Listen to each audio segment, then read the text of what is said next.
ద్రాక్షావల్లిని నేనే, మీరు నాకు రెమ్మలు, నేను లేక మీరు.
నీవు నా మొరవిని నాకు ప్రత్యుత్తరమివ్వు.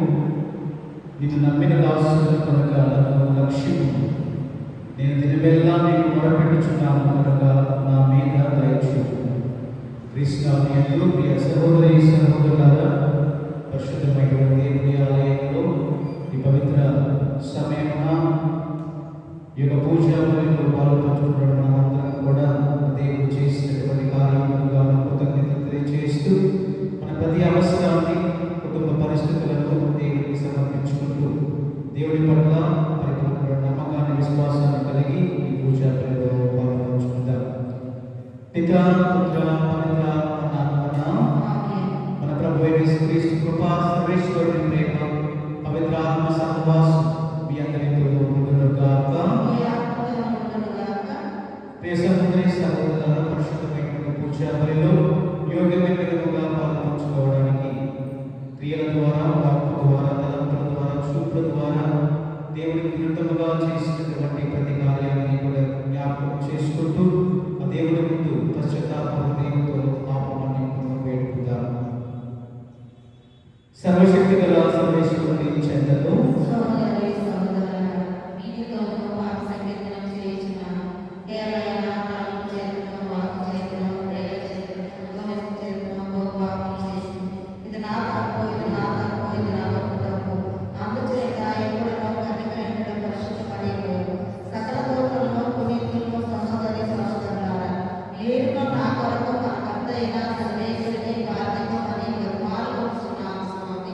సర్వశక్తి గల సర్వేశ్వరుడు మనకు దయ చూపి మన పాపములను మన్నించి మనలను నిత్య జీవనంలో చేర్చుదురుగాక. ప్రభువా దయ చూపుము, క్రీస్తువా దయ చూపుము, ప్రభువా దయ చూపుము. ప్రార్థించుదము.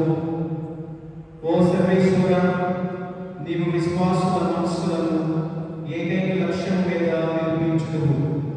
కావున నీ ప్రజలు నీవు ఆజ్ఞాపించిన దానిని ప్రేమించినట్లు, నీవు వాగ్దానం చేసిన దానిని కాంక్షించినట్లు మనకు స్థిరము కాని ప్రపంచంలో ఉన్నను నిజమైన ఆనందం లభించు స్థలముపై హృదయంలో లగ్నం వేడినట్లు కరుణింపు. నీతో పవిత్రాత్మ పరిశుద్ధాత్మను కలిసి వైకుంఠం పరిపాలించు మా ప్రభు అయిన క్రీస్తు ద్వారా ఈ మనవి చేయించున్నాము.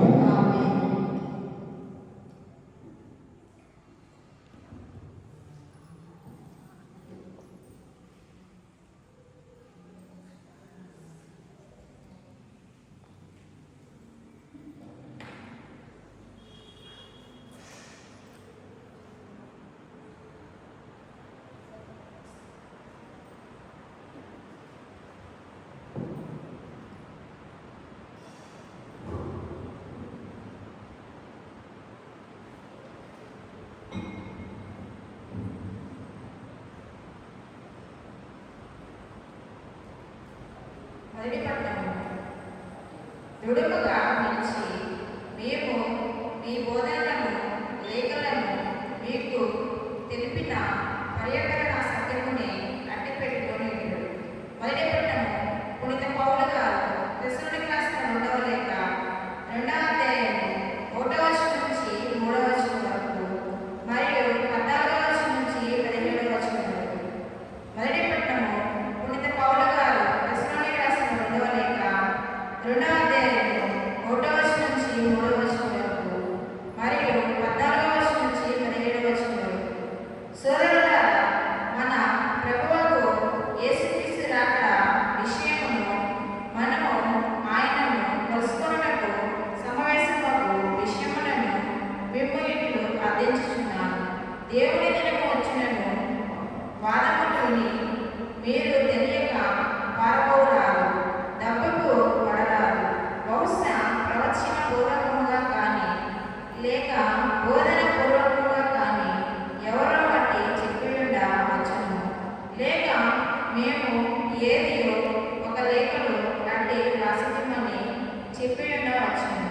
ఎవరి చేతును ఏ విధముగా మోసపోకూడదు. మొదట తిరుగుబాటు రావలేను. వినాశపుత్రుడు ప్రకాశ పాపకళాకుడు వచ్చే వరకు ఆ దినము రాదు. మేము మీకు బోధించిన సువార్త ద్వారా దేవుడు మేము దీనికే పిలిచిండు. మన ప్రభువుకు యేసుక్రీస్తు యొక్క మహిమలో వేరు భాగ్యము పొందుటకు ఆయన మేము పిలిచిండు. కనుక సోదరులారా, దృఢముగా నిలిచి మేము మా బోధనలోను లేఖనంలోను మీకు తెలిపిన పర్యావరణ సత్యముని కట్టిపెట్టుకొని ఉండుడు. మనలను ప్రేమించి అనుగ్రహముతో శాశ్వతమైన ఓర్పును చక్కని నిరాశను మనకు ప్రసాదించిన మన తండ్రి దేవుని మన ప్రభువుకు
ప్రభు మీతో ఉండుగాక. మీ ఆత్మతో ఉండుగాక.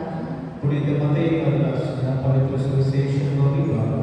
ప్రభువా మీకు మహిమ కలుగుగాక. మత్తయి సువార్త 23వ అధ్యాయం 23వ వచనం నుంచి 28వ వచనం. మత్తయి సువార్త 23వ అధ్యాయం 23వ వచనం నుంచి 28వ వచనం. అయ్యో మోసగాళ్ళైన ధర్మశాస్త్ర బోధకులారా, పరిసయ్యులారా, మీరు పుదీనా, సొంపు, జీలకర్ర మొదలగు వాటిలో కూడా 10వ వంతును చెల్లించుతున్నారు, కానీ ధర్మశాస్త్రం నందులే అది ప్రధానమైన చట్టమును, న్యాయము, దయను, విశ్వాసము నిర్లక్ష్యం చేయించున్నారు. వారిని చెల్లింపవలసినదే కానీ వీరిని ఏమాత్రం నిర్లక్ష్యం చేయరాదు. అందులైన మార్గదర్శకులారా, మీరు వడపోసి దోమను తీసివేసి ఒంటెను తిరగబెట్టుచున్నారు. అయ్యో వంచకులైన ధర్మశాస్త్ర బోధకులారా, పరిసయ్యులారా, మీరు గిన్నెను పల్లెను పారిశుద్ధి చేయదు, కానీ మీ అంతరంగం పూర్తిగా దౌర్జన్యంతోనూ దురాశతోనూ నిండి ఉన్నది. వృద్ధి పరిసయ్యుడా, గిన్నె పల్లెను మెరుగులు కూడా శుద్ధి చేయడానికి ముందు వారి లోపల శుద్ధి చేయండి. అయ్యో కపట భక్తులైన ధర్మశాస్త్ర బోధకులారా, పరిసయ్యులారా, మీరు సున్నం పుట్టిన సమాధి వలె ఉన్నారు. అది బయటకు అందంగా ఉన్న లోపల మృదుల ఎముకలతోనూ దుర్గాంత పదార్థములతోనూ నిండి ఉండును. అట్లే మీరు బయటకు నీటి ముద్దుల వలె కనపడిన లోపల కపటముతోనూ కలుష్యముతోనూ నిండి ఉన్నారు. ఇది క్రీస్తు సువిశేషము. క్రీస్తు ఆరాధన కలుగుగాక.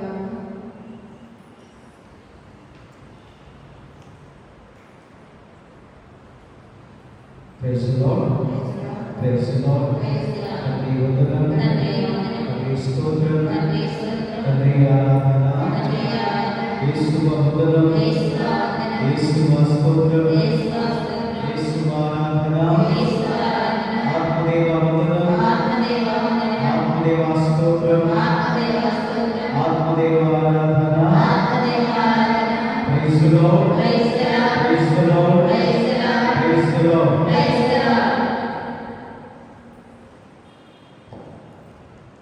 కృష్ణాలయందు దేవుడి సహోదరి సహోదరులారా, రాత్రికాల సమయమున కొద్దిపాటి సమయాన్ని దేవుడి వాక్యం పెట్టేటువంటి అవకాశం ప్రభుత్వానికి కూడా కల్పిస్తున్నారు.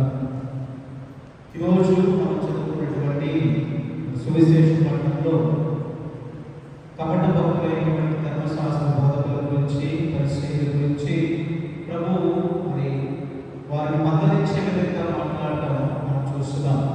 ప్రభు యొక్క మందలింపు, కొన్ని విషయాలలో దేవుడు వారిని మందలించడం మనం చూస్తున్నాము. సహోదరి సహోదరులారా, దానిలో మొట్టమొదటిగా ఆయన వారు చెల్లించేటువంటి 10వ వంతు గురించి మాట్లాడుతున్నాడు.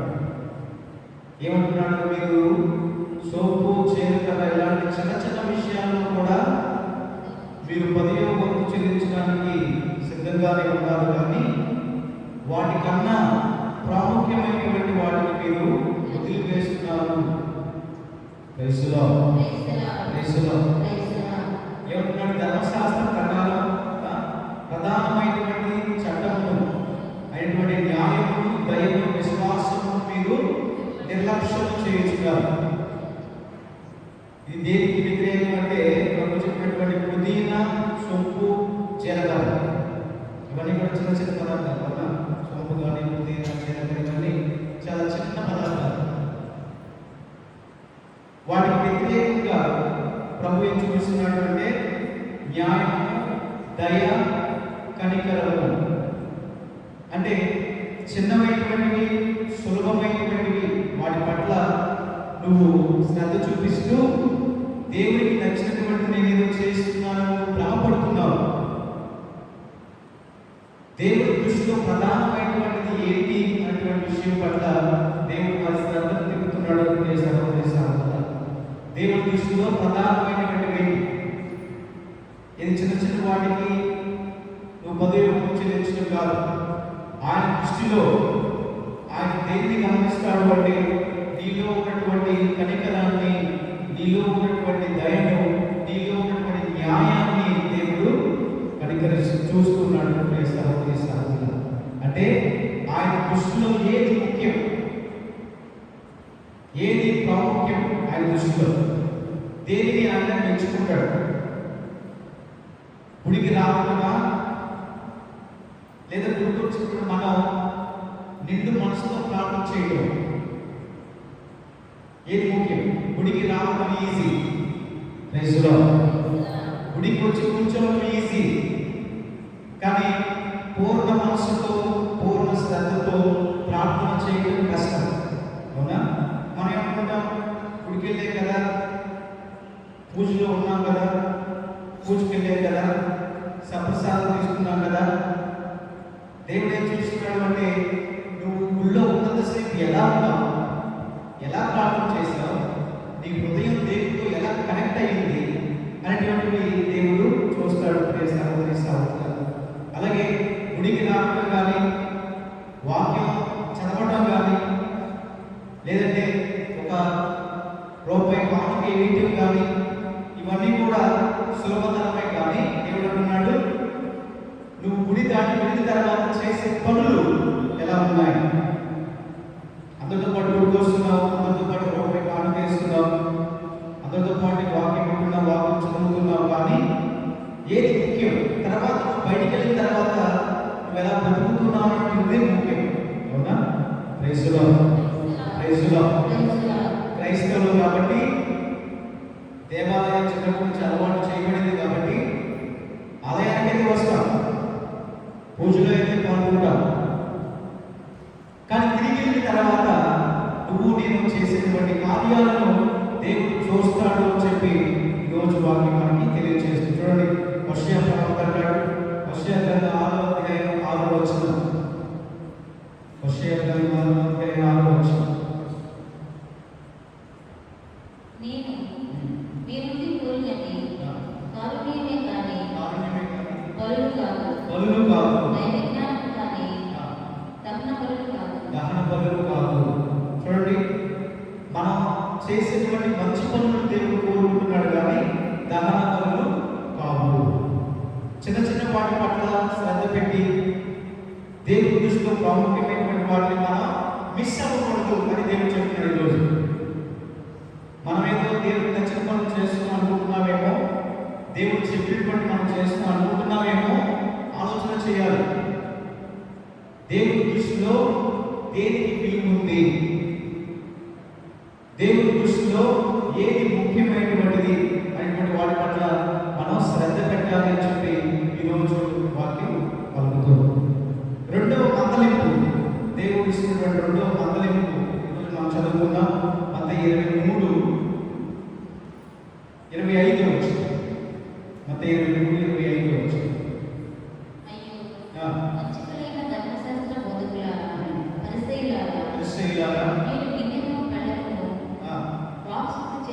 మీరు గిన్నెను పళ్ళెమును బాగా శుద్ధి చేయుదురు, కానీ మీ అంతరంగము పూర్తిగా దౌర్జన్యముతోను దురాశతోను నిండి ఉన్నది. వృద్ధి మనుష్యుడా, గిన్నెయు పళ్ళెమును వెలుపల కూడా శుద్ధి అగునట్లు ముందు వాని లోపల శుద్ధి చేయము. బాహ్యంగా మీరు శుద్ధి చేసుకుంటున్నారు, కానీ మీ అంతర్గతం, మీ లోపల శుభ్రపరచుకోవాలి. అది ప్రాముఖ్యమైనటువంటిది. బయట కనబడేటువంటిది కాదు దేవుడు చూసేది, దేవుడు మన హృదయాలను చూస్తాడని వాక్యం మనకు చెప్పబడుతుంది. ప్రియ సహోదరి సహోదరులారా, మనం దేవుని కోసమైనా, మన విశ్వాసం కోసమైనా, మనం చేసేటువంటి కార్యాలు ఏవైనా కానీ అవి మన అంతర్గతాన్ని పోలి ఉండాలి. బయటికి మాత్రం ఏదో ఒక ప్రదర్శనలాగా మనం ఏది కూడా చేయకూడదు. దేవుని మెప్పు పొందడానికి కానీ, ఇతరుల యొక్క మెప్పు పొందడానికి కానీ అంతర్గతంగా మనం మంచుకోవడమై ఉండాలి తప్ప బాహ్యంగా మనం ఏదో ప్రదర్శన చేసిన వారుగా ఉండకూడదు. అలాంటి వారు దేవుడు ఎలా పిలుస్తున్నాడు అంటే,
సజ్జనుడు తన సత్కోశం నుండి సద్వస్తువులను తెచ్చును, దుర్జనుడు తన దుష్కోశం నుండి దుర్వస్తువులను తెచ్చును. ఎలాగైనా హృదయ పరిపూర్ణత నుండి నోటి మాట వెలువడును. నీ గుండెలో నీ హృదయంలో ఏదుంటే బయటికి అది తీసుకుని వస్తారు. నీ లోపల ఏమైతే ఉన్నావో అది నీ బయటకు కనబడుతుంది. కాబట్టి ఏమవుతుంది, నీ నోటి నుంచి వెలువడే మాటలు నీ హృదయ పరిపూర్ణత నుండి వెలువడతాయి. కాబట్టి హృదయం అంటే అంతర్గతం ఎలా ఉండాలి? మంచిగా ఉండాలి. ప్రైజ్లో చూడండి ప్రియ సహోదరి సహోదరులారా, హృదయం మంచిగా ఉండాలి, మన ఆలోచనలు మంచిగా ఉండాలి, మన బుద్ధి మంచిగా ఉండాలి, మన తలంపులు మంచిగా ఉండాలి. అప్పుడే బాహ్యంగా మనం చేసే ఏ క్రియ అయినా కూడా దేవుని దయ వలన అది విజయవంతం అవుతుంది. దేవుని దయ వలన అది సాఫీగా జరుగుతుంది. అంతర్గతంగా హృదయం బాగోకపోతే, హృదయంలో ఎక్కడ లేనటువంటి మాలిన్యం అంతా నిండిపోయి ఉంటే బయటికి మనం చేసే పనులు కూడా సత్ఫలితాన్ని పొందలేము అని చెప్పి ఈరోజు వాక్యం నాకు కూడా తెలియజేస్తుంది. ప్రియ సహోదరి సహోదరులారా, మరి రెండు మాటలు మనం జ్ఞాపకం ఉంచుకోవాలి. ఒకటి, ప్రాముఖ్యమైన వాటి పట్ల శ్రద్ధ పెట్టాలి. ఏంటి? గుడికి వెళ్ళడం ఇంపార్టెంట్ కాదు, గుడి నుంచి వెళ్ళిపోయిన తర్వాత తప్పు చేయకుండా ఉండటం ఇంపార్టెంట్. గుళ్ళో కన్నా వాక్యం వినడం ముఖ్యం కాదు. గుళ్ళో నుంచి బయటికి వెళ్ళిన తర్వాత మన సహోదరులతో ఒక మంచి మాట మాట్లాడడం ముఖ్యం. వాక్యం అరగంట సేపు బయట చదవడం కాదు, కిందకి వెళ్ళిన తర్వాత ఒకరికి సహాయం చేయడం ముఖ్యం. సో దేవుడి దృష్టిలో వాట్ ఈస్ ఇంపార్టెంట్, ఏది ప్రాముఖ్యమైనటువంటిది. రెండవది, ప్రభుత్వ మందలింపు రోజు బాహ్యంగా నువ్వు చేసేటువంటి ప్రదర్శన కాదు దేవుడు చూసేది. దేవుడు నీ అంతర్గతాన్ని, నీ హృదయాన్ని చూస్తాడు. కాబట్టి లోపల మంచివారమై ఉండాలి, మనస్సు మంచిగా ఉండాలి. మన మనస్సు మంచిగా ఉంటే బాహ్యంగా మన కార్యాలు, మన మాటలు, మన ప్రవర్తన కూడా దేవుడి దృష్టిలో మంచిదిగా ఏర్పడుతుంది. పితాపుత్రుల నామమున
ఓ ప్రభువా, ఒకే ఒక పర్యాయం అందరి రక్షణ కొరకు క్రీస్తు వర్తించిన ఏకైక బలి ద్వారా లభించిన రక్షణతో గణన చేసుకుని నీకు ఒక ప్రజలు సంపాదించుకోండి. కావున మా మీద కనికరించి నీ శ్రీసభకు ఐక్యమును శాంతిని నీ వరములుగా దయచేయండి. మా ప్రభు అయిన క్రీస్తు ద్వారా మనవి చేయించున్నాము. ప్రభు మీతో ఉండుగాక. మీ మనస్సులో ఉన్నతమునకు త్రిప్పుము. మన దేవుడైన ప్రభువునకు కృతజ్ఞత తెలుపుతాము. ప్రభు అయిన దేవ, పావన పిత, సర్వశక్తి గల నిత్య సర్వేశ్వర, మేము ఎల్లప్పుడూ నీ చోటలో నీకు కృతజ్ఞతావందనములు చెల్లించుట యుక్తము, న్యాయము, ధర్మము, రక్షణదాయము. ఎందుకనా నీవు లోకమును ఎంతగానో ప్రేమించి కనికరముతో మాకు రక్షణని ప్రసాదించినవి. పాపము మినహా అన్ని విషయంలోనూ అతడు మామూలే జీవించినట్లు చిత్తగించినవి. ఈ విధముగా నీ కుమారుని యందు నీవు ప్రేమించిన దానిని మా యందు ప్రేమ తలంచినవి. మా అవిధేయత వలన పాపము పట్టుకొని మేము పోగొట్టిన అనుగ్రహములను నీ కుమారుని యొక్క విధేయత ద్వారా మరలా పొందగలుగుచున్నాము.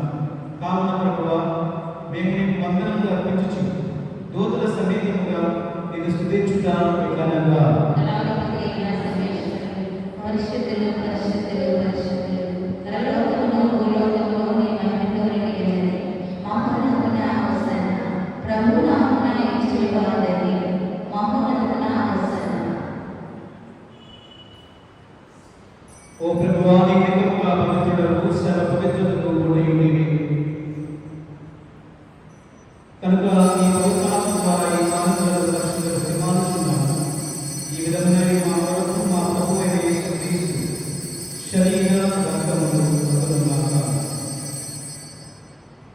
అతడు శిలువ శ్రమలను తాను ఇష్టపూర్తిగా అప్పగించుకున్నప్పుడు అప్పమును అందుకొని కృతజ్ఞతావందనములు చెప్పి త్రుంచి శిష్యులకు ఇచ్చుచు ఇట్లనే, మీరందరూ దీనిని తీసుకుని భుజింపుము. ఎలైనా ఇది మీ కొరకు అప్పగింపబడుతున్న నా శరీరం.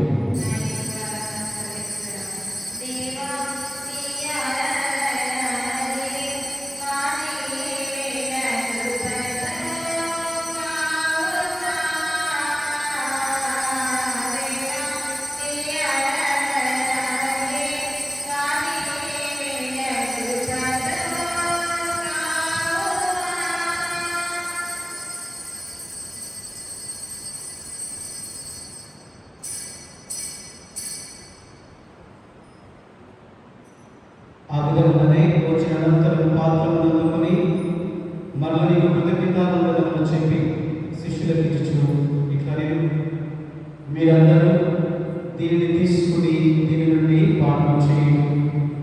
ఎలైనా ఇది నూతన నిత్య నిబంధన యొక్క రక్తపు పాత్రలు. ఇది మీ కొరకును అనేకుల కొరకును పాప పరిహారములకై దారిపోయబడును. దీనిని నా జ్ఞాపకార్థం చేయండి.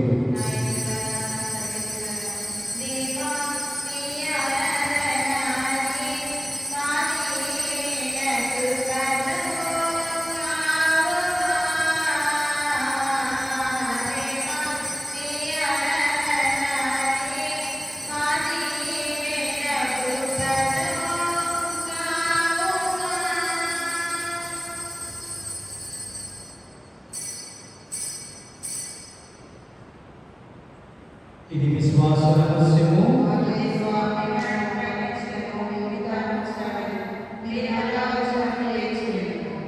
కనుక తండ్రి, క్రీస్తు మరణమును తాము స్మరించుచు జీవనసుకు అప్పమును రక్షణ పాత్రమును నీకు సమర్పిస్తున్నాము.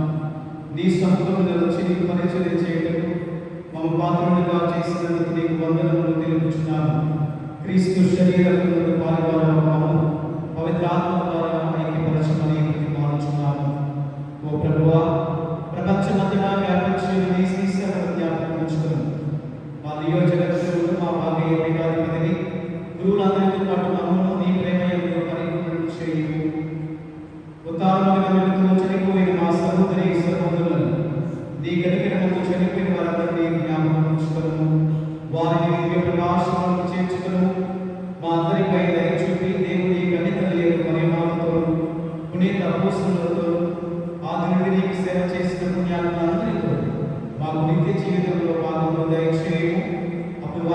ఆలస్యమేమి? నీ కుమారుడు యేసుక్రీస్తు ద్వారా నిన్ను స్తుతించి మహిమపరచుటకు.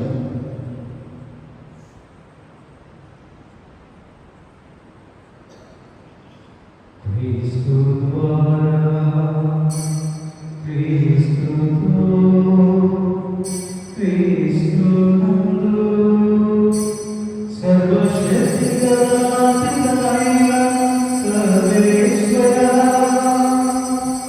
పవిత్రాత్మతోనే ఏకమయుడు నిన్ను యుగయుగములు గౌరవ మహిమ కలుగునుగాక.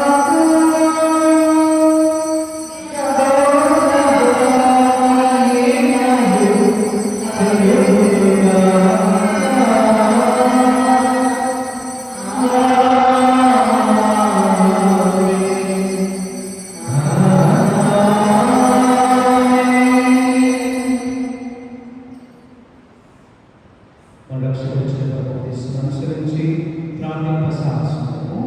పరలోకమందున్న మా యొక్క తండ్రి,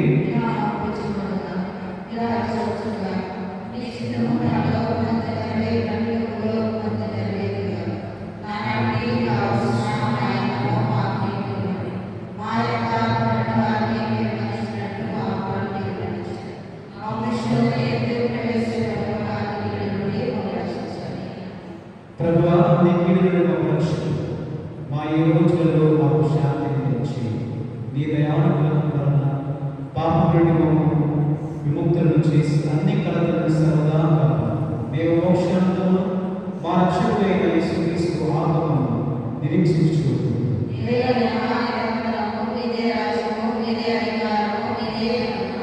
శాంతిని మీకు అనుగ్రహించుచున్నాను, నా శాంతిని మీకు ఇచ్చుచున్నాను అని నీ అపోస్తలులతో వచించిన ప్రభువైన దేవా, మా పాపం లెక్కింపగా నీ శ్రీసభ విశ్వాసము వీక్షింపు.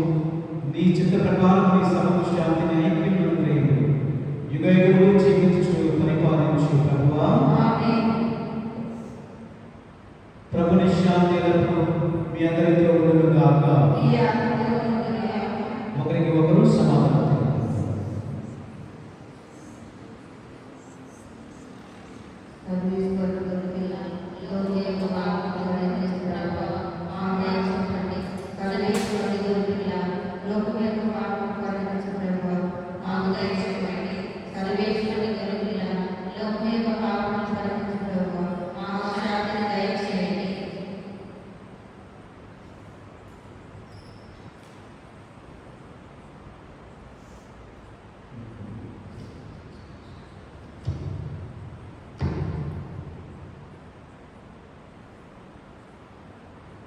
ఇదిగో సర్వేశ్వరుని గొర్రెపిల్ల, ఇదిగో లోక పాపములను పరిహరించు ప్రభువు. ఈ గొర్రెపిల్ల ఎందుకు పిలువబడ్డ వారు ప్రజలు?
ప్రభు నీ కార్యముల వలన నేల ఫలముతో నిండి ఉన్నది.